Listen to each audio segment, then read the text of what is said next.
Follow करते हैं, कई सारे लोग RSI मैकडी का भी सपोर्ट रेजिस्टेंस देखते हैं। तो हम यहाँ पे पैरेलल लाइन का सपोर्ट रेजिस्टेंस देखना है। बहुत सारी चीजें नहीं देखना है, ना ही बहुत सारी चीजें मुझे आती हैं, तो ध्यान रखना। सपोर्ट और रेजिस्टेंस, सपोर्ट क्या होता है, जब एक ही प्राइस पे मार्केट बार बार आके रुकता है तो वो सपोर्ट। मान लो कि ये प्राइस यहाँ पे 700 का प्राइस है, अब 700 के प्राइस पे मार्केट यहाँ पे आया, इसी जगह के आसपास आकर रुका, फिर से यहाँ से बाउंस बैक हो गया, वापस मार्केट यहाँ पे आया, फिर यहीं से बाउंस बैक हो गया, वापस फिर इस जगह पे आया। तो ये क्या है, ये सपोर्ट लेवल है। एक बार दिखा, दूसरी बार इस लेवल के आसपास आया, हम अंदाजा लगाते हैं कि शायद ये सपोर्ट लेगा। हम 3 बार को फॉलो करते हैं, मिनिमम एक ही प्राइस के आसपास 3 बार टच करता है तो हमें ये कंफर्म होता है कि हाँ ये इसका सपोर्ट लेवल है। ठीक है, अब ये प्राइस एक ही नहीं होगा, ये प्राइस 1-8% ऊपर नीचे का रहेगा। मान लो एक बार इसने 700 टच किया था, दूसरी बार ये 695 से ही घूम नीचे आके 695 से फिर वापस ऊपर गया, तीसरी बार शायद इसने 705 के पास से फॉलो किया। ठीक है, तो इनमें से जो सबसे लोवेस्ट होगा हम उसको अपना सपोर्ट बेस मान लेते हैं। मान लो इसे सबसे जो लोवेस्ट है वो ये वाला है 695, ये वाला। तो हमारा सपोर्ट लेवल क्या है 695। तो हमारा सपोर्ट, ओरिजिनल सपोर्ट हम कितने में मान के चलेंगे 690 का, यानी सपोर्ट लेवल से भी थोड़ा सा नीचे हम इसको, सपोर्ट से भी जो सपोर्ट बार बार बना है उससे भी 1% नीचे आप यहाँ पे जाके देखते हैं, ये हमारा सपोर्ट है, सपोर्ट लेवल है। सपोर्ट लेवल ब्रेक कब होगा, जब ये 690 के नीचे जाएगा तब, या 695 के नीचे ये क्लोज करेगा तब ये सपोर्ट हम मानेंगे, तब ये हमारा सपोर्ट ब्रेक हो गया।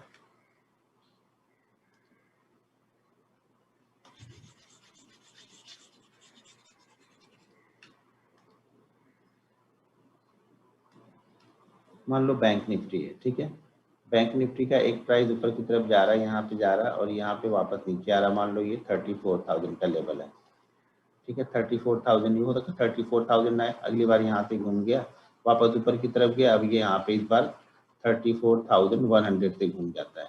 ठीक है, फिर अगली बार आता है, इस बार ये क्या करता है 33,900 से घूम के जाता है।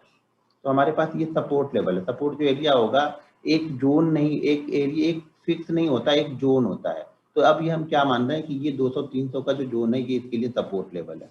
कौन सा लेवल सपोर्ट जोन है, 34,000 मान लीजिए 150 से लेकर के 33,900 बैंक निफ्टी के लिए सपोर्ट एरिया है। ठीक है, अब इस बीच में क्या होता है, सपोर्ट एरिया के बीच में यहाँ पे ट्रेड करना मुश्किल होगा आपको, यहाँ पे हमें ट्रेड करनी नहीं चाहिए, यहाँ पे हमें इंतजार करना चाहिए। इस बीच में अगर ट्रेड होता है तो हमेशा हमें वेट करना चाहिए किसी भी साइड में जाने के लिए। अब ये सपोर्ट बना या नहीं बना, 2 बार 3 बार से तो इसने सपोर्ट लिया, अब चौथी बार ये सपोर्ट लेगा या नहीं लेगा उसको कैसे आइडेंटिफाई करते हैं। और हम क्या है, हम ब्रेकआउट ट्रेडर हैं, ठीक है ना। हमें बड़ा पैसा कब बनेगा, जब ये सपोर्ट को ब्रेक करके नीचे ट्रेड करेगा, इस सपोर्ट लेवल के पास में आएगा तो यहाँ पे बाइंग करना थोड़ा सा मोमेंटम नहीं जनरेट होता है, यहाँ पे वो फास्ट मूवमेंट नहीं बनती। अगर हम बैंक निफ्टी ऑप्शन ट्रेडिंग करते हैं या फिर इंट्राडे ट्रेडिंग करते हैं तो हमें ये मोमेंटम जनरेट यहाँ पे नहीं होता है। ये स्विंग ट्रेडिंग करने वाले लोग यहाँ पे बाइंग कर लेते हैं कि चलो उन्होंने टॉप पे नहीं बॉटम पे बाइंग किया है, अब जो इनका एसएल है, ये छोटा सा इनका एसएल है, 200-300 पॉइंट का यहाँ पे एसएल है, गया तो एक बड़ा मूवमेंट मिलेगा, नहीं गया तो 200-300 पॉइंट का इनका एसएल हो जाएगा। ठीक है, लेकिन हम ऑप्शन बायर हैं या बैंक निफ्टी ट्रेड करते हैं तो इंट्राडे ट्रेडर है, तो हमें फास्ट हम लेके यहाँ पे खड़े तो रहेंगे नहीं, हमें तो मोमेंटम चाहिए कि यहाँ पे आए और यहाँ से मोमेंटम जनरेट हो और फास्ट मूवमेंट हमें बने, जो भी हमें 300-400 पॉइंट का मोमेंटम मिले हमें मिल जाए तुरंत। ठीक है, तो ये क्या होता है, एक एरिया बनता है जिसको हम सपोर्ट एरिया बोलते हैं। तो ये एरिया इसके लिए क्या है, 200 पॉइंट का एरिया क्या है, अभी अभी बैंक निफ्टी के लिए, जैसा कि कल मैंने आप लोग को एक लेवल डाला था कि 33,980 से लेकर के 34,100 बैंक निफ्टी के लिए सपोर्ट है। बैंक निफ्टी ने लो लगाया था 34,117 का कल का लो लगा के, वहीं से वापस वो घूम के ऊपर की तरफ चला गया। ठीक है, अब ये घूम के ऊपर की तरफ चला गया तो इसके हम सपोर्ट 34,000 का इसने ले लिया, लेकिन ये 34,000 का सपोर्ट लिया, ये हम कैसे मान ले कि 34,000 का इसने सपोर्ट ले लिया। तो उसके लिए क्या था, बैंक निफ्टी 34,300 के पास जाके घूम रहा था। कल का चार्ट अगर देखोगे आप बैंक निफ्टी का, तो बैंक निफ्टी क्या कर रहा था, 34,300 के पास जाके घूम रहा था और काफी टाइम बिताया, काफी टाइम बाद में भी इसने ये लेवल को ब्रेक नहीं किया और उसने ऊपर वाला लेवल ब्रेक किया। अब जब ये 360 ब्रेक कर दिया, 34,360 को ब्रेक कर दिया, तब हमें ये फाइनल हो गया कि आज के लिए हमारा ये सपोर्ट काम कर रहा है। और वहीं पे मैंने आपको बाइंग दिया था 34,360 के ऊपर बैंक निफ्टी में एक मोमेंटम जनरेट होगा। ठीक है, तो यहाँ पे क्या हो गया, यहाँ से निकला और यहाँ पे आके ये कंसोलिडेट करने लगा, यानी इस प्राइस को ब्रेक नहीं कर रहा, ऊपर भी नहीं जा रहा, यहाँ पे ये टाइम बिता रहा। ठीक है, टाइम बिता रहा है। जब टाइम बिताता है ना तो हमें ये कंफर्म होता है कि ये सपोर्ट लेगा या नहीं लेगा। कब? जब उस टाइम बिताने वाले रेंज को ऊपर की साइड में ब्रेक करता है। हमने सपोर्ट तो आइडेंटिफाई कर लिया कि 34,000 के आसपास इसका सपोर्ट है, लेकिन यहाँ पे हम बाइंग करेंगे 34,000 के पास? बिल्कुल नहीं, यहाँ पे हम बाइंग नहीं करेंगे। हम बाइंग कहाँ पे करेंगे? जब वो थोड़ा सा ऊपर या उसी लेवल के आसपास टाइम बिताने लगता है, और टाइम बिताने के बाद जो रेंज बनाता है उस रेंज को जब ब्रेक करता है तब हम मानते हैं कि हमारा सपोर्ट हो गया, अब हम यहाँ पे बाइंग कर सकते हैं।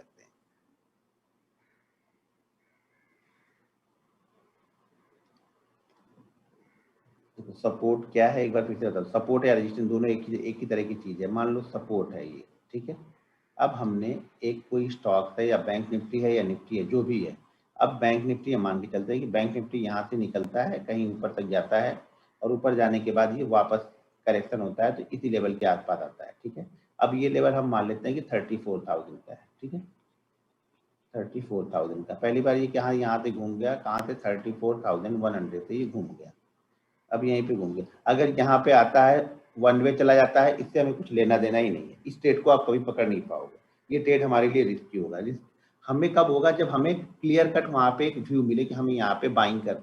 स्क्रीन नहीं दिख रही? स्क्रीन दिख रही? या टाइप करो, एक सज्जन ने लिखा है स्क्रीन नहीं दिख रही उनको। दिख रही ना? हाँ ठीक है, छोड़ दो। तो अब दूसरी बार मान लो शायद कहीं यहाँ तक गया और वापस यहीं पे आता है, और इस बार ये क्या करता है, 33,900 के पास आके फिर से घूम जाता है। कम से कम हमें 3 पॉइंट चाहिए, इसी लेवल के आसपास 3 पॉइंट चाहिए, उसके बाद ही हम सोचेंगे कुछ इसके बारे में।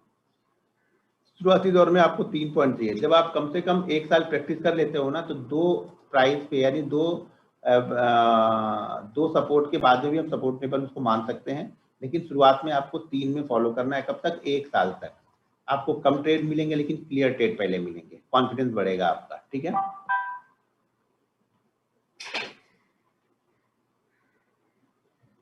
ठीक है, तो यहाँ से वापस हुए ऊपर की तरफ गया और फिर नीचे की तरफ आता है, तो फिर शायद यहाँ से फिर से ये 34,000 के पास से फिर से यहाँ पे बाउंस बैक ले जाता है।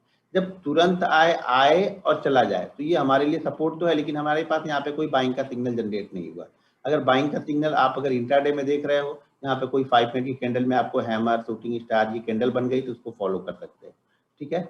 अब हम पहले ये डेली चार्ट, अभी हम इसको क्या कर रहे हैं, डेली चार्ट पे एनालिसिस कर रहे हैं। मान लो कि हम डेली चार्ट देख रहे हैं, तो डेली चार्ट पे हमारे लिए जो इसका लोएस्ट पॉइंट हो गया, लोएस्ट पॉइंट कौन सा था? 33,900। तो ये हमारे लिए अब एक लेवल हो गया कि 33,850 के नीचे जिस दिन बैंक निफ्टी क्लोज करेगा, बैंक निफ्टी ने मतलब ये सपोर्ट लेवल को ब्रेक कर दिया। इंट्राडे में ये शायद यहाँ से लेके घूम गया, कोई बात नहीं, लेकिन ये सपोर्ट ब्रेक होगा 850। तो अब ये क्या होगा? बेस्ट मूवमेंट, अगर हम ऑप्शन ट्रेडर है ना, या बैंक निफ्टी या इंडेक्स ट्रेड करते हो, तो बेस्ट सिनेरियो क्या रहता है कि जब ये लेवल को ब्रेक करके नीचे की साइड में ब्रेक करे। ऊपर जाते वक्त ये स्लो जाएगा, क्लियर नहीं है कि जाएगा नहीं जाएगा, ये क्लियर नहीं है, तो यहाँ पे लोगों का इंटरेस्ट इतना नहीं रहेगा। नीचे जाते वक्त क्या होगा, यहाँ पे अब मान लो यहाँ पे ये बायर यहाँ पे बाइंग किए होंगे, यहाँ पे बायर होगा, यहाँ पे बायर ऊपर लेके गया, यहाँ पे बायर ऊपर लेके गया। अब ये जितने लोगों ने भी बाइंग किया होगा ना, उन सब लोगों ने एसएल यहाँ पे रखा होगा, ठीक है। जो एसएल का हमारा रूल है, अगर हमने भी बाइंग किया होगा तो मान लो एसएल हम यहीं पे रखेंगे। अब बेस्ट सिनेरियो क्या बनता है कि अगर इसने कल 850 के आसपास क्लोज कर दिया है और अगले दिन इसको ब्रेक करता है, तो ये मोमेंटम आपका फास्ट जनरेट होगा। क्यों? क्योंकि जितने भी ये एसएल इन्होंने बाइंग किया होगा, सब लोगों के एसएल होने एक साथ में स्टार्ट हो जाएंगे। ये एसएल होते हैं तो क्या होता है, एक मोमेंटम जनरेट होता है। तो इस मोमेंटम में बैंक निफ्टी आपको 250-300 पॉइंट गिर के आएगा। कल मैंने दिया था ना, बैंक निफ्टी 34,700 के नीचे सेल करना है। 34,700 क्यों? 34,700 एक सपोर्ट लेवल था, जिन्होंने 4 दिन 5 दिन 6 दिन पहले बाइंग किया होगा, उस 34,700 के सारे एसएल कटेंगे वहां पे। जैसे मार्केट 34,700 पे आएगा, सब लोग के एसएल धड़ा कटना स्टार्ट हो जाएंगे, और जैसे एसएल कटना स्टार्ट हुआ, मार्केट यहाँ पे 300-400 पॉइंट का मूवमेंट आपको कल देके गया था। तो सपोर्ट हम क्या ट्रेड करते हैं, ज्यादातर मैं सपोर्ट पे बाइंग ज्यादा प्रेफर नहीं करता हूँ। सपोर्ट के नीचे अगर क्लोज करता है तो मैं सेल प्रेफर करता हूँ यहाँ पे, क्योंकि वहां पे मोमेंटम आपको फास्ट मिलेगा,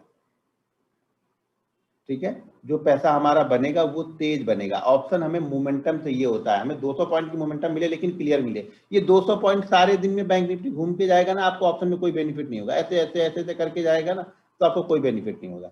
ऑप्शन में फायदा हमें तब होता है जब ये ऐसे चल जाता है, ये 90 डिग्री का एंगल बना के फटाक से भागता है बैंक निफ्टी ना, तब हमारा ऑप्शन का प्रीमियम तेजी से बढ़ता है। अभी देखो, अब अगर आप ऑप्शन बायर हो, मान लो आप ऑप्शन को बाइंग करते हो, बैंक निफ्टी ट्रेड कर रहा है 34,000 यहाँ पे ट्रेड कर रहा है, सुबह सुबह मान लो 34,000 पे ट्रेड कर रहा है, आपने यहाँ पे कॉल ले लिया, मान लेते हैं वो कॉल आपकी 100 रुपए में मिल गई, ठीक है। 34,000 ट्रेड करने के बाद आपने यहाँ पे करता हूँ, आपने कॉल ले लिया, आप यहाँ पे लिखो कि बैंक निफ्टी, आपने बैंक निफ्टी तब बाइंग किया जब बैंक निफ्टी 34,000 ट्रेड कर रहा था, उस समय आपके कॉल की प्रीमियम थी 100 रुपए। आपने यहाँ पे मान लीजिए बैंक निफ्टी यहाँ पे है, बैंक निफ्टी का ये लेवल जो है वो 34,000 का लेवल है, और यहाँ पे आपने 100 रुपए की प्रीमियम देके एक कॉल बाइंग कर ली, मान लेते हैं 34,000 की कॉल आपने बाइंग की, ठीक है। 34,000 की कॉल आपने बाइंग की, और बैंक निफ्टी यहाँ से नीचे की तरफ आता है, बैंक निफ्टी यहाँ से नीचे आता है। अब ये बैंक निफ्टी आ गया 33,900 के आसपास, आपने कॉल बाइंग किया है 100 रुपए में, बैंक निफ्टी यहाँ वापस ऊपर की तरफ जाता है, और बैंक निफ्टी ने अब हाई लगा दिया यहाँ पे 34,050 का, ठीक है, 34,050 का। अगर बैंक निफ्टी ने यहाँ पे 34,050 का हाई लगाया है, नीचे पहले 100 पॉइंट डाउन हुआ है, वापस फिर से ऊपर 150 पॉइंट बढ़ता है, आपका जो कॉल का प्रीमियम होगा ना, ये 150 पॉइंट पे भी यही रहेगा। मान के चलना कि 150 पॉइंट के भी पास या 100 रुपए होगा, या 102 होगा, या हो सकता है ये 99 ही हो। यहाँ पे आपका कॉल, आपका बैंक निफ्टी तो 50 पॉइंट ऊपर है, लेकिन आपके जो आपने कॉल लिया है ना, उसकी वैल्यू अभी भी आपके जहां पे आपने बाइंग किया था उससे कम ही है, या उसके आसपास ही यहाँ पे रहेगी। क्यों? अब ये टाइम डिके हो गया, पहले ये नीचे की तरफ गया फिर ऊपर की तरफ गया, तो ये टाइम डिके हो गया। लेकिन अगर आपने यहीं पे बाइंग किया है और यहीं से ये 50 पॉइंट ऊपर की तरफ गया है, तो आपकी ये कॉल की वैल्यू फटाक से 130 रुपए की लमसम में यहाँ पे हो जाएगी, क्योंकि हमने सेम स्ट्राइक प्राइस दिया है, तो यहाँ पे जितने रुपए ऊपर जाएगा उसी के पास यहाँ पे प्राइस बढ़ जाएगा। लेकिन अब मान लो 150 यहाँ पे पहले गया, फिर 99, अब यहाँ से वापस ये 100 रुपए का करेक्शन करता है, मान लो 50 रुपए का यहाँ पे करेक्शन करता है, वापस ये आ जाता है 34,000 के आसपास, और वापस यहाँ से जो जाता है, और वापस यहाँ पे अब लेवल इसका है 34,075, ठीक है। तो भी आपके ऑप्शन का प्राइस सेम ही रहेगा, लगभग सेम ही होगा। इसलिए ऑप्शन को बाइंग करके ज्यादा देर तक आप होल्ड नहीं कर सकते हो, आपकी टाइम डीके खत्म होता जाएगा, टाइम डीके होता जाएगा, वहां पे प्रीमियम आपका धीरे धीरे कम होता जाएगा, और आपका प्रीमियम धीरे धीरे खत्म हो जाएगा। कहीं 150-200 पॉइंट ऊपर नीचे चला गया तो कहानी खत्म है, 50% आपका डाउन हो जाएगा। फिर आपका प्राइस आने पर भी आपका प्राइस वहां पे नहीं आएगा, यानी बैंक निफ्टी का तो प्राइस आ गया है, बैंक निफ्टी पे आपने 34,000 पे खरीदा था 100 की कॉल, लेकिन अब बैंक निफ्टी 34,050 ट्रेड कर रहा, तभी आपका कॉल वहीं पे घूम रहा है। अब बैंक निफ्टी वापस नीचे की तरफ आया, फिर बैंक निफ्टी 34,075, यानी आपकी प्राइस से 75 पॉइंट बैंक निफ्टी ऊपर है, लेकिन फिर भी आपका प्रीमियम वहीं पे घूम रहा है, क्योंकि ये टाइम डिके हो चुका है। हमें ऑप्शन का मजा तब आता है जब हम यहाँ पे खरीदे और यहीं से ऑप्शन बाइंग घूम जाए, ऑप्शन में बैंक निफ्टी में यहीं पे ट्रेड जनरेट हो जाए। जैसे कल 34,360 के ऊपर गया था, तो वहां पे आप देखोगे कि 200 पॉइंट की आपको वन वे मूवमेंट मिली थी, तो वहां पे हमारा कॉल तेजी से बढ़ेगा। बैंक निफ्टी अगर आपने सुबह खरीद लिया, बैंक निफ्टी आपने सुबह कर लिया 33,000 पे, मान लेते हैं 33,000 पे आपने सुबह खरीद लिया, बैंक निफ्टी सारा दिन घूम घूम के धीरे शाम को जाके यहाँ पे 33,150 को क्लोज करेगा ना, शाम की बात कर रहा हूँ, तो भी आपका प्रीमियम जितने पे आपने बाइंग किया था उसी लेवल के आसपास जाके ये क्लोज हो रहा होगा। सारे दिन में 150 पॉइंट की मूवमेंट हो गई, आपको लगा कि यार 150 पॉइंट तो मूव कर लिया, लेकिन अगर ऑप्शन नहीं किया, आपका ऑप्शन टाइम डीके खत्म हो गया ना, आपने ऑप्शन में टाइम डीके ले लिया, आपके ऑप्शन में वहां पे टाइम वैल्यू उसकी खत्म हो गई। तो ऑप्शन तभी बाइंग करना जब आपको लगे कि फास्ट मूवमेंट यहाँ पे हो सकता है, ठीक है। अब व्हाट इज द कॉल नहीं बता पाऊंगा भाई, कॉल और पुट आपको नहीं पता है तो छोड़ दो, आप स्टॉक देखो फिर। क्लियर हुआ? तो आप सपोर्ट हमारा क्या है, हमारा ये सपोर्ट लेवल है, तो सपोर्ट लेवल को हम ये डेली चार्ट में फॉलो करें। डेली चार्ट में सपोर्ट लेवल का मतलब ये हो गया कि मान लो अगर हम यहाँ पे गए फिर यहाँ पे आए, अब ये कोई स्टॉक है, मान लो ये 700 के पास ट्रेड, 600 के पास ट्रेड कर रहा है, वापस हम कहीं ऊपर की तरफ गए, यहाँ पे आ गए हम 595 पे, इस बार हम 595 से घूम गए, अगली बार फिर से गए हम यहाँ पे 605 से घूम गए, तो हमारा जो सपोर्ट लेवल हो गया वो 595 के नीचे अगर क्लोज करेगा तो मतलब हमारे सपोर्ट को इसने ब्रेक कर दिया है, ठीक है। और ऊपर उसी तरह से रेजिस्टेंस बन जाता है, ये रेजिस्टेंस एरिया हो गया इसका। कम से कम 3 पॉइंट हमें चाहिए, 1 2 3, जिसको हम मानेंगे कि अब हमारा सपोर्ट बन चुका है, और ये जैसे ही सपोर्ट लेवल के नीचे ब्रेक होगा अब हमारा ट्रेड स्टार्ट होगा। मान लो इसने 595 का हमारा यहाँ पे सपोर्ट लेवल है, 595 के नीचे इसने आज क्लोज दे दिया, आज इसने क्लोज दे दिया 590 का, जिस दिन 590 का इसने क्लोज दिया था, ठीक है, उसी दिन इसने लो लगाया था 585 का, ठीक है, 585 का इसने लो लगाया था। अब हमारा जब कल ट्रेड हमारा बनेगा तो 585 के नीचे मैं सेल करने के लिए बैठा हूँ।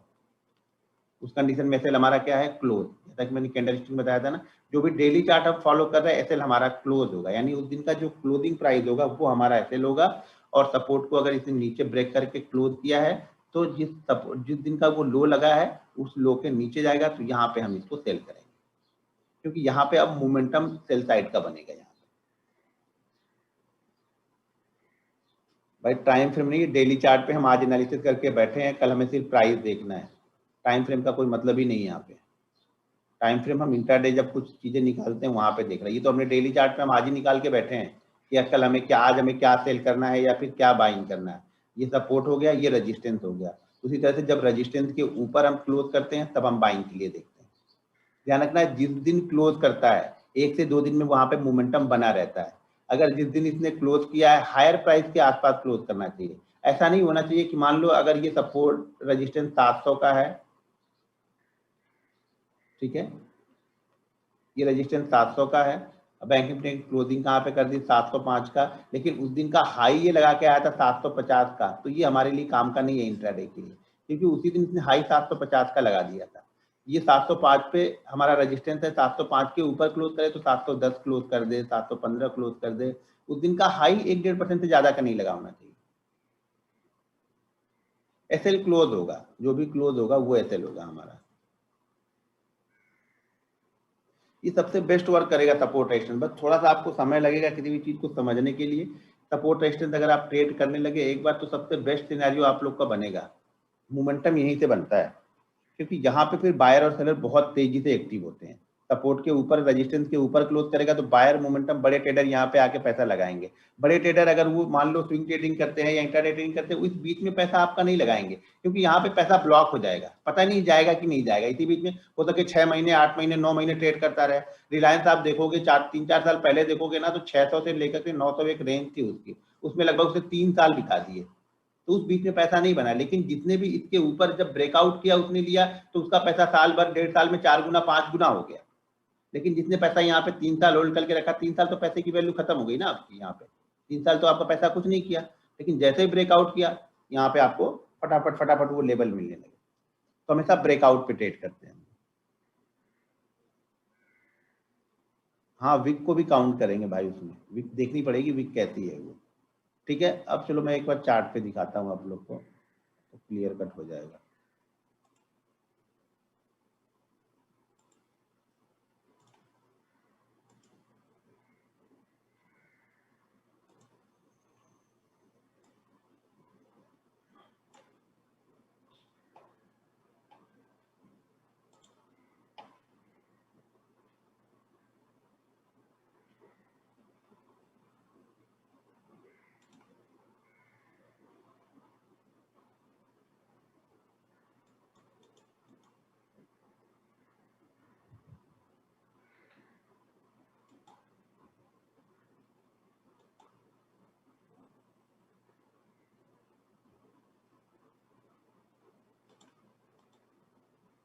अब जैसे ये कोटक बैंक है, ठीक है, कोटक बैंक को ही समझो पहले।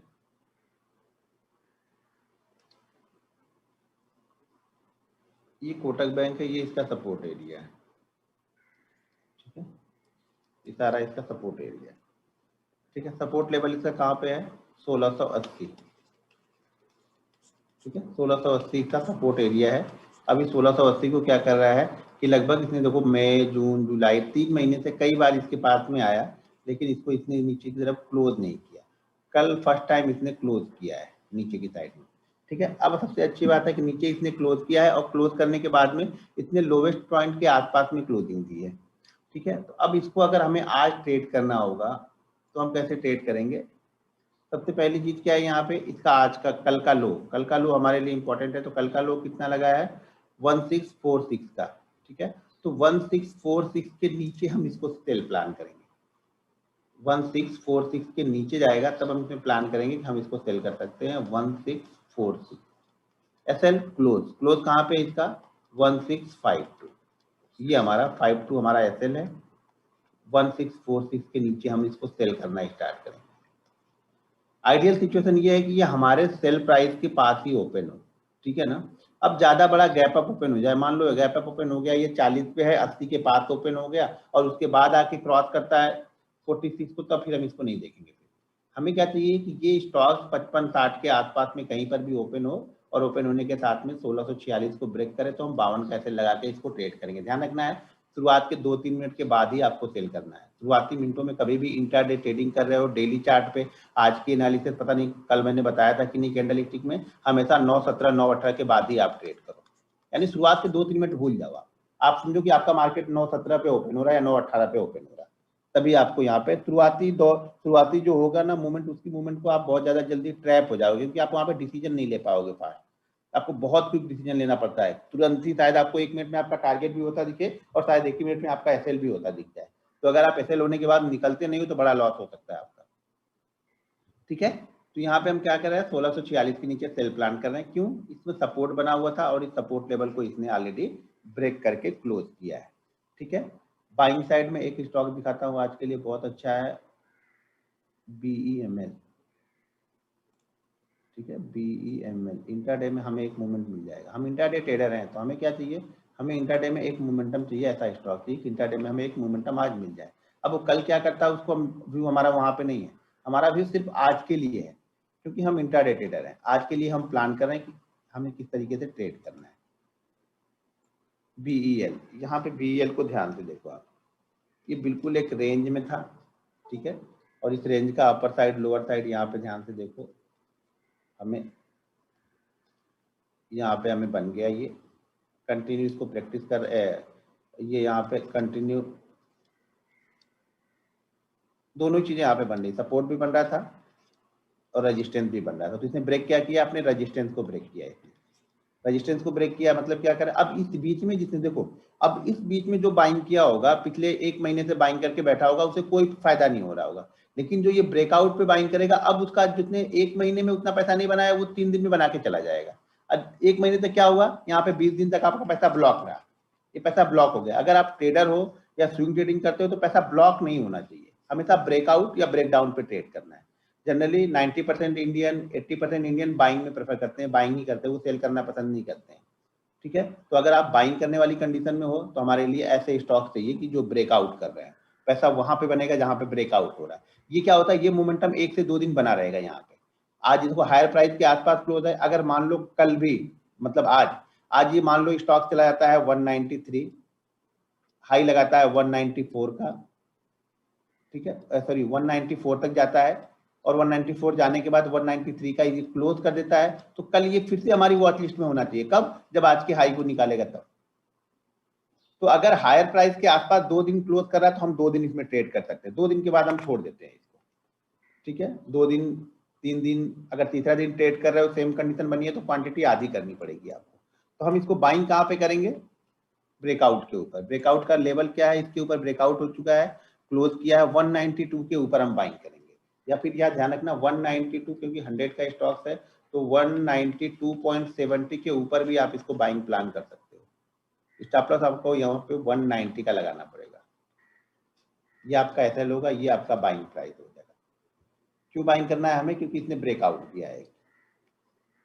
अगर ये वापस इसी के ऊपर क्लोज भी करता रहा, यानी 190 के ऊपर ही क्लोज करता रहा, तो आप इसको स्विंग ट्रेडिंग के लिए भी प्लान कर सकते हो। तो टारगेट यहाँ पे लगभग ये जो रेंज बनी है यही टारगेट होगा। यानी ये रेंज कितने की बनी है, लगभग 10 से 11 पॉइंट की। तो आपका टारगेट मान के चलो कि पहला टारगेट आपका 200 के आसपास का रहेगा, 200 फिर 208, ये 2 टारगेट आपके रहेंगे यहाँ पे। लेकिन कब, जब तक वो 190 के ऊपर क्लोज करेगा। 190 के नीचे क्लोज करे, खत्म कहानी, छोड़ देंगे हम इसको, ठीक है। तो समझ में आया सपोर्ट और रेजिस्टेंस को कैसे ट्रेड करना है। 1-2 स्टॉक्स और देख लेते हैं, तो मेरी लिस्ट में है तो देखते हैं यहाँ पे जो आजकल में बाइंग दे रहा हो। ये ध्यान रखना, सपोर्ट के आसपास ही कौन सा स्टॉक है। अदानी छोड़ दो, अभी अदानी ग्रुप ही मत देखो पूरा। अजंता फार्मा 1-2 दिन पहले मैंने शायद बोला भी था आप लोगों को, लेकिन वहां पे वो वाली कंडीशन कंटिन्यू 3 नहीं बने थे सपोर्ट, इसलिए छोड़ देते हैं अभी। आप लोग पहले शुरुआत में 3 वाले ही फॉलो करो। देखो जितना देर में आपको ट्रेड मिलेगा ना, उतने आप अच्छे ट्रेडर बनोगे। पहले आप शुरुआती दौर में बहुत जल्दी जल्दी आप लोग ट्रेड ढूंढते हो ना, इसीलिए आप यहाँ पे ज्यादातर मार खा जाते हो आप लोग। शुरुआती दौर में जल्दी ट्रेड नहीं ढूंढना है, शुरुआती दौर में हमें लेट ट्रेड मिलेगा चलेगा, कोई दिक्कत नहीं है। यहाँ पे ध्यान दो, बजाज फाइनेंस, ठीक है, अभी हुआ नहीं है, हो सकता है आज हो जाए, कल हो जाए, नहीं होगा, नहीं पता मुझे होगा कि नहीं होगा, ये भी नहीं पता मुझे, ठीक है। लेकिन हमारी नज़र कहाँ कहाँ पे होनी चाहिए, ये ध्यान दो। अब यहाँ पे इसको ध्यान दो, ये स्टॉक भी अब क्या कर रहा है, पहला मान लेते हैं ये बना, दूसरा ये बना, और तीसरा यहाँ पे ये रजिस्टेंस ले लिया।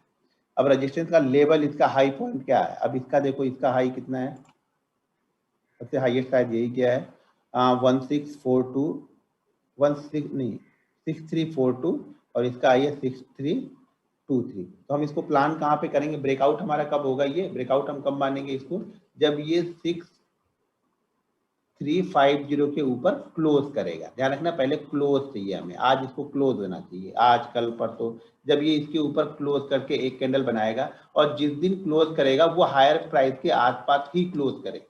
मान लो उस दिन ये इसने हमने लगाया यहाँ पे, ये हमारा क्लोजिंग इसके ऊपर हमें चाहिए, ठीक है, तो उसी दिन ये हाई कहाँ पे लगा के आया, मान लो हाई लगा के आया 6450 का, हाई वोलेटाइल स्टॉक है, 6450 का हाई लगाने के बाद इसने क्लोज किया 6400 पे, तो हमारे लिए क्या है, ये हायर प्राइस के आसपास ही क्लोज है। 1-1.25% का प्राइस अगर ऊपर क्लोज करता है, ऊपर से नीचे आके क्लोज करता है, मतलब वो हमारे हायर प्राइस के आसपास ही क्लोज है। तो बजाज फाइनेंस उस कंडीशन में है, इस पे आप यहाँ पे देख सकते हो, ठीक है। अब आज होगा, कल होगा, परसों होगा, मुझे नहीं मालूम, ठीक है, जब होगा आपकी नज़र में रहनी चाहिए बस। BEL मैंने दिखा दिया, एक आध स्टॉक्स और देखते हैं जहाँ पे ब्रेकआउट हुआ हो, बहुत बड़ा मूव हो गया तो छोड़ देना। एक ही दिन में अगर 7-8% का मूव वहाँ पे कर दिया, तो अगले दिन ज़्यादा वहाँ पे हमारे लिए रिस्क रहेगा। फिर अगर निफ्टी का स्टॉक है, तो निफ्टी का स्टॉक 5-7% चलना बहुत बड़ी बात हो जाती है एक ही दिन में। मिड कैप है तो चलेगा 7%, 8%, कोई दिक्कत नहीं।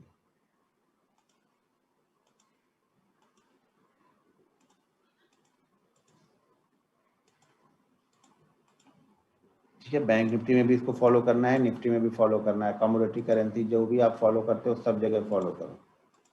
और देखो ब्रेकआउट देके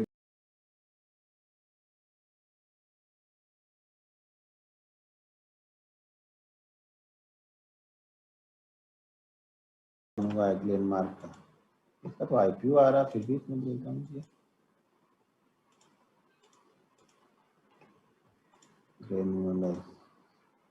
ये कौन सा स्टॉक है, ग्रेफाइट, चार्ट क्लियर नहीं है क्या यहाँ पे, ऐसे चल ही रहा है, छोड़ो अभी देखते हैं कुछ अच्छा।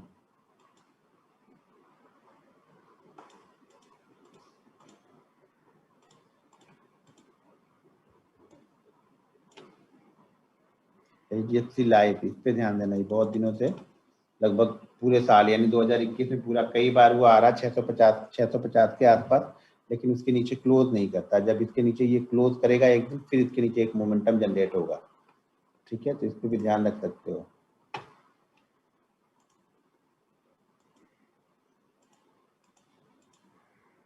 यहाँ पर देखना है हिंदुस्तान यूनिलीवर, यहाँ पर भी एक मोमेंटम आपको, लेकिन जब क्लोज करेगा तब की बात हम कर रहे हैं, ठीक है। ये इसका लिए सपोर्ट लेवल है, यानी सपोर्ट लेवल इसका क्या है, 2300 हम मान के चलते हैं सपोर्ट इसका। 23 के बाद फिर इसका टारगेट 21 के पास तक आ सकता है। तो आपको इंट्राडे ट्रेड करना है, ये मैं स्विंग ट्रेडिंग की बात कर रहा हूँ, इंट्राडे ट्रेड करना है, जो भी मिलेगा हमें ले लेना है। बड़ा मत सोचो, इंट्राडे के लिए बड़ा मूवमेंट मत सोचो आप लोग, इंट्राडे में हमेशा छोटे प्रॉफिट के लिए आओ, छोटा प्रॉफिट छोटा लॉस, उसी मोमेंटम में आपको बड़ा प्रॉफिट कई बार मिल जाएगा। पहले से बड़ा प्लान करके आओगे तो यहाँ पे नहीं मिलेगा बड़ा, ये ध्यान रखना। ऑप्शन हो, स्टॉक्स हो, कहीं पर भी बड़ा प्लान करके नहीं आते हैं हम, प्लान तो छोटा ही करते हैं। मार्केट का फ्लो या मोमेंटम रहता है, कल हम प्लान हमने बड़ा नहीं किया, ITC देखो 212, 210, ये सॉरी 200 वाला लेवल इसके लिए इंपॉर्टेंट है, यानी 198 के नीचे की क्लोजिंग इसको वीक करेगी, ठीक है।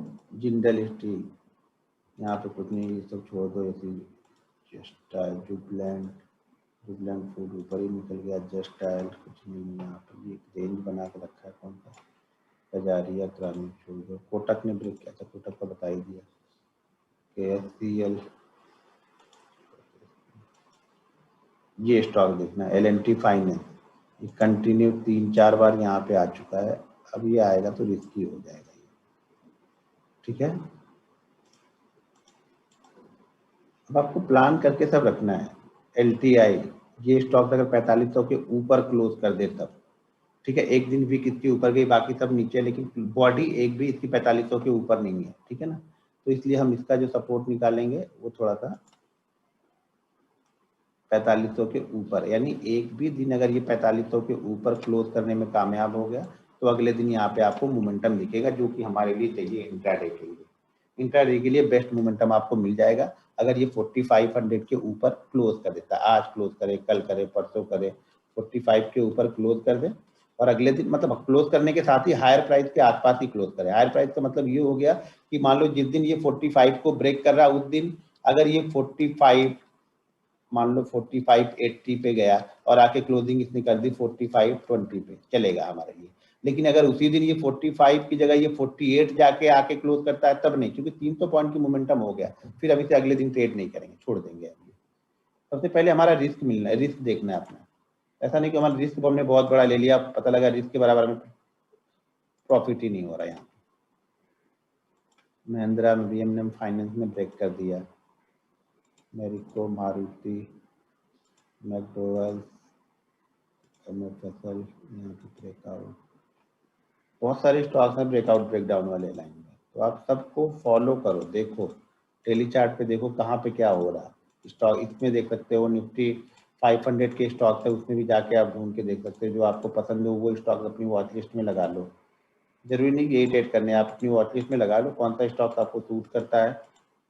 पहले से अगर आपने कोई डायरी वारी बनाई है तो आपको पता होगा, उसमें ट्रेड करो। नहीं बनाई है तो अभी से जो बना रहे हैं उसको फॉलो करो, वहाँ से आपको मालूम चलेगा कौन सा स्टॉक आपको सूट कर रहा है, कौन सा स्टॉक करना चाहिए, कौन सा स्टॉक नहीं करना चाहिए। ये स्टॉक भी नज़र बना के रखना। 940 के ऊपर अगर क्लोज करता है तो ट्रेंड,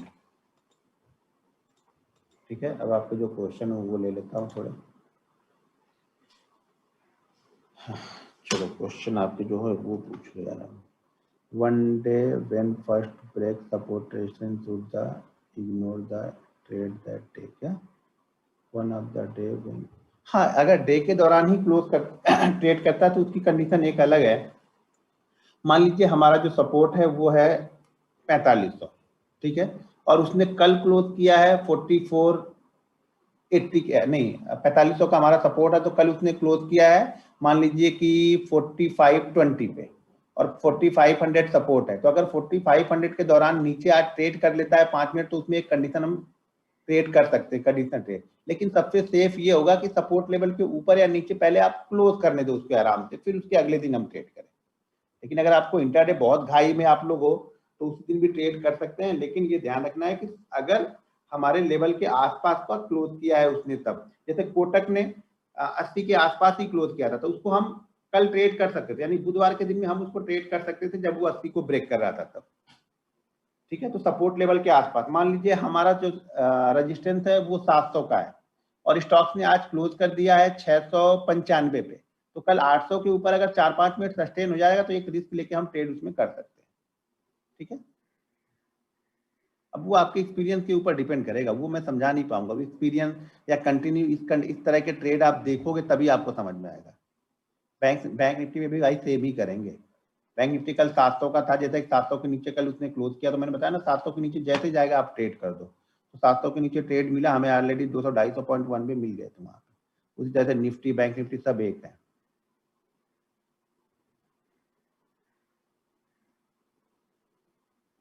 जीरोधा चार्ट में डाइंग अपने आप गायब हो जाती है। हाँ वो जब तक आप रहेंगे वहां पे लॉगिंग तब तक रहती है, तो आप कोई दूसरा चार्ट देख सकते हो।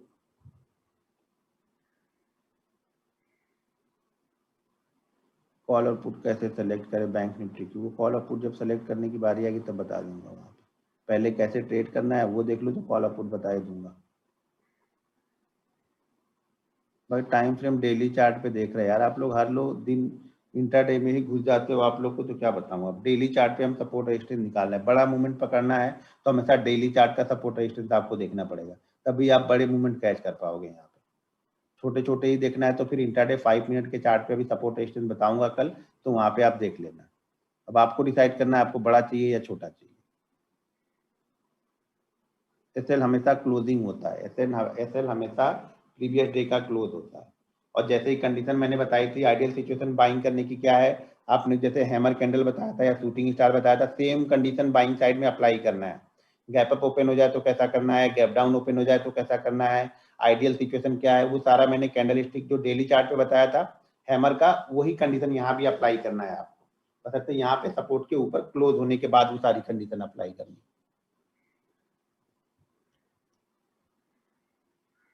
स्क्रीन गया, स्क्रीन दिख ही नहीं रहा तो स्क्रीन जाएगा ही ना। मैं यहाँ पे आपको क्वेश्चन ले रहा हूँ।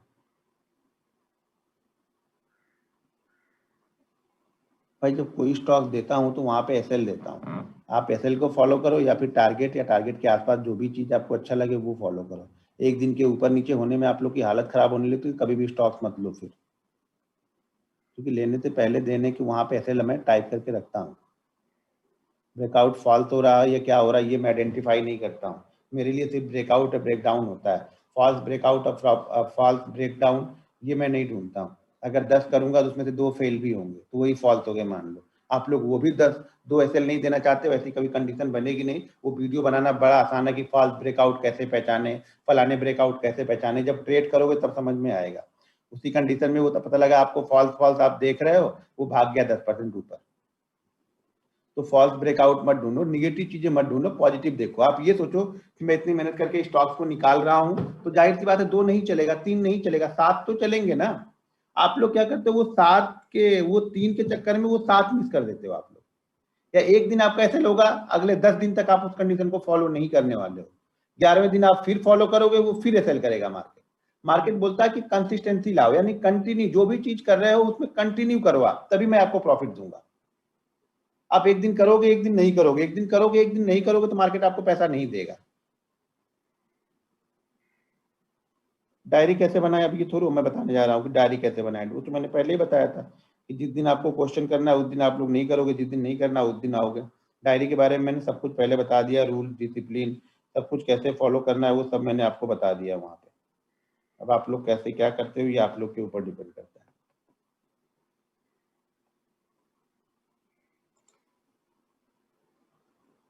सर आप जो चार्ट देखते हैं सॉफ्टवेयर कौन सा? भाई मैं जीरोधा वाले पे भी देखता हूँ और एमई ब्रोकर पे भी देखता हूँ।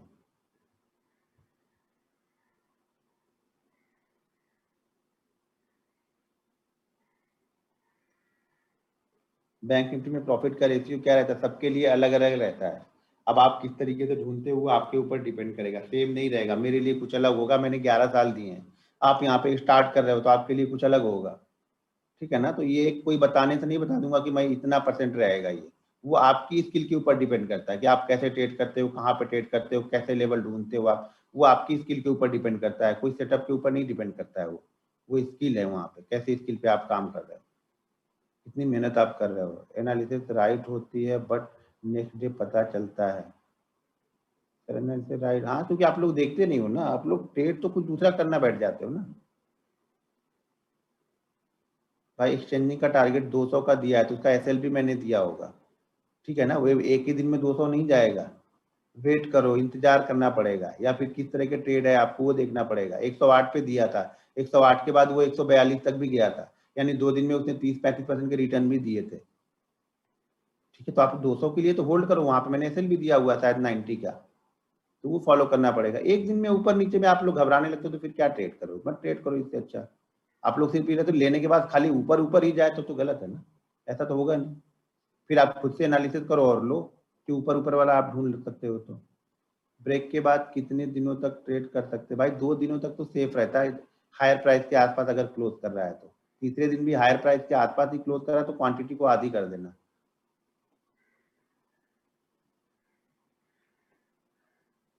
नहीं, कॉल पुट लेने के बाद एसएल नहीं लगाओगे, जीरो करोगे तो पूरी कैपिटल हर बार जीरो ही होगी। एसएल क्यों नहीं लगाओगे भाई, 10% 12% का एसएल लेके ट्रेड करते हैं।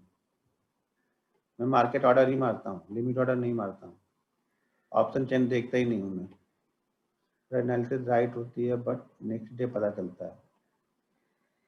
टारगेट वही है भाई, 0.7 से 1%, जब भी हम डेली चार्ट पे गए 0.7 से 1% हमारा टारगेट है।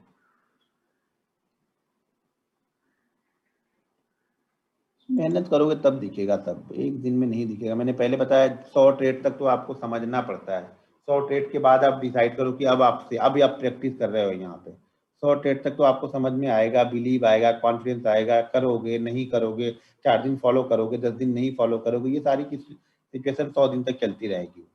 जब तक आप किसी भी सेटअप पे 100 दिन, पहले 100 दिन आपको समझने में जाते हैं, दूसरे जो 100 दिन होते हैं वो आपका सक्सेस रेट बताएगा कि किस तरह से आप काम कर रहे हो। आप लोग तो पहले 100 दिन में ही सब डिसाइड करना है।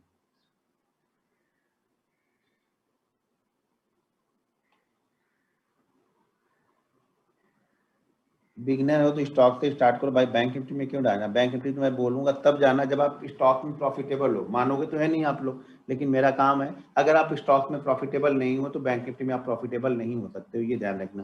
क्योंकि कैपिटल पे ट्रेड करके कोई ऑप्शन में पैसा नहीं बना पाएगा, आपको प्रॉफिट के पैसे में ट्रेड करना पड़ेगा, तब जाके यहाँ पे पैसा बनेगा। आप लोग कैपिटल पे ट्रेड करने की कोशिश करते हो और सोचते हो कि अगर स्टॉक में लॉस हुआ है तो अब ऑप्शन में आऊंगा जल्दी कवर हो जाएगा, वो और जल्दी जाएगा आपका पैसा।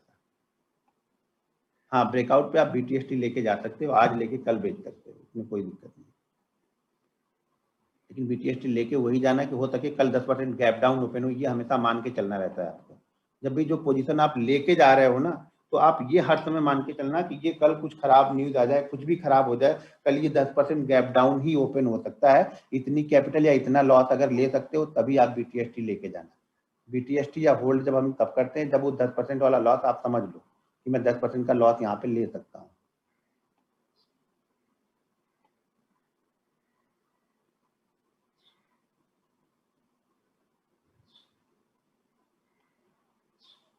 ठीक है, 2 साल हुए ट्रेडिंग स्टार्ट करके, मेरा लॉस ही हो रहा है। 2 साल नहीं सर, 10 साल हो जाएंगे, लॉस ही होगा।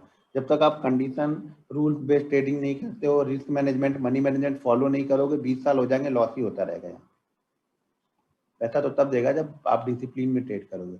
अभी भी बहुत सारे लोग, मैं डिसिप्लिन बताते हो दिया, मैं गारंटी के साथ बोल सकता हूँ 90% लोगों को वो रूल डिसिप्लिन से कोई मतलब नहीं है, कोई नहीं फॉलो कर रहा है। डायरी यहाँ पे 90% लोग नहीं बना रहे हैं, मैं ये भी बता सकता हूँ आपको। वो ट्रेड तो कर रहे हैं लेकिन 90% लोग अभी भी डायरी नहीं बना रहे, और वो जीवन में कभी पैसा नहीं बनाएगा, कभी भी पैसा नहीं बनेगा जीवन में। आप कुछ भी कर लेना, क्योंकि आपको पता ही नहीं आप कर क्या रहे हो। जब तक आपको पता नहीं रहेगा उसमें सुधार नहीं होगा, सुधार नहीं होगा तो फिर यहाँ पे चांसेस ही कम है कि आपकी स्किल डेवलप हो। 90% लोग डायरी नहीं बना रहे अभी भी, ठीक है। और पूछूंगा तो बोलेंगे सब हाँ बना रहे हैं, हम लोग बना रहे हैं, लेकिन उनको पता है कि वो नहीं बना रहे, और उनको ये भी पता है कि वो प्रॉफिट में नहीं रहेंगे, लेकिन फिर भी वो करते रहेंगे, साल 1.5 साल 2 साल कंटिन्यू एक ही चीज को करते रहेंगे करते रहेंगे करते रहेंगे। जब पैसा खत्म हो जाएगा तब उनको सारी चीजें याद आती हैं कि चलो अब करते हैं, नेक्स्ट मंथ में फिर से पेमेंट आएगी, फिर डालेंगे, फिर वही कंडीशन वो चालू कर देंगे। यार कौन लिखता है? इतना लिखने से थोड़ी पैसा बनता है भाई, सब कुछ लिखने से ही होता है, ये ध्यान रखना है यहाँ पे।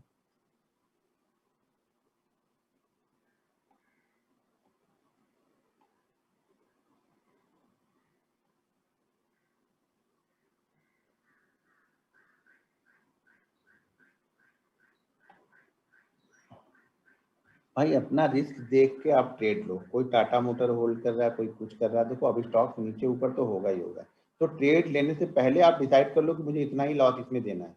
लॉस हो गया तो मैं इतने पे निकल जाऊंगा, प्रॉफिट हो गया तो मेरा इतना, लॉस हो गया तो इतने में निकल जाऊंगा। आपको नीचे की प्राइस पहले पता होनी चाहिए ट्रेड लेने से पहले। ऑप्शन चेन देखना है अच्छा है या बुरा है, अगर आपको चीजें आती हैं तो अच्छा है, नहीं आता है तो बुरा है। मैं नहीं देखता हूँ, मुझे नहीं जरूरत पड़ती है, मैं उसको अच्छा या बुरा नहीं बोलूंगा। जो बहुत सारे लोग सिर्फ ऑप्शन चेन देख के ही ट्रेड लेते हैं, तो आपकी एनालिसिस कैसी है, किस चीज को आप समझते हो। यहाँ पे 100 चीज करूंगा मैं, ऑप्शन चेन भी देखूँ और भी कुछ देखूँ और भी कुछ, मैं खुद कंफ्यूज हो जाऊंगा ना फिर। तो मैं नहीं देखता हूँ, मुझे ये पता है अच्छा है या बुरा है मैं नहीं बता सकता हूँ, क्योंकि मैंने उस चीज को यूज ही नहीं किया है।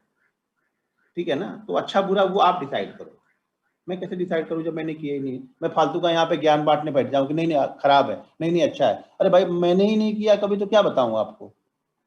मैं दूसरे लोग की तरह नहीं बताऊंगा कि नहीं ये खराब है अच्छा। हर चीज अच्छी है स्टॉक मार्केट में, अगर आप कंसिस्टेंसी है, आप कंटिन्यू उसमें पैसा बना रहे हो। मुझसे नहीं बन रहा है मेरे लिए खराब है, आपसे बन रहा है आपके लिए अच्छा है, बस इतना ध्यान रखना। किसी कहने पे मत जाओ, आप खुद प्रैक्टिस करो, साल 1.5 साल प्रैक्टिस करोगे आपको सारी चीजें समझ में आ जाएंगी, किसी कहने पे जाने की जरूरत ही नहीं पड़ेगी। एक्सपीरियंस मेक परफेक्ट, बराबर एक्सपीरियंस ही आपको यहाँ पे परफेक्ट बनाएगा। और एक्सपीरियंस आपको तब, वो एक्सपीरियंस नहीं, बेड एक्सपीरियंस नहीं, अच्छा एक्सपीरियंस आपको लेना है। लिख के ट्रेड करोगे, rules discipline money management risk management follow करोगे, तब जाके आप परफेक्ट बनोगे यहाँ पे।